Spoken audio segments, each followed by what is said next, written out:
আশ্চর্য কথা, আমার দেশে মুসলিম আছে তাই কোরআনের আইন আমি চালু করব না, এটা তাদের উপর জুলুম হবে? রাসূলুল্লাহর উপরে যখন এই আইন নাজিল হয় তখন মক্কা মদিনায় ইহুদি খ্রিস্টান ছিল না? তো তাদেরকে উপলক্ষ করে রাসূলুল্লাহ কি আইন বন্ধ করে রাখছিলেন?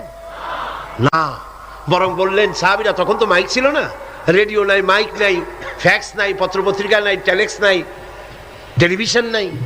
হুজুর বললেন, যাও রাস্তায় রাস্তায় এই আয়াত চিল্লায় পড়ো। সাহাবায়ে কেরাম রাস্তায় নেমে গেলেন। এই আয়াত, ইন্নামাল খামরু ওয়াল মাইসিরু ওয়াল আনসাবু ওয়াল আজলামু রিজসুম মিন আমালিশ শাইতানি ফাজতানিবু। যাও পড়ো। সবাই চিল্লায় পড়তে লাগলেন।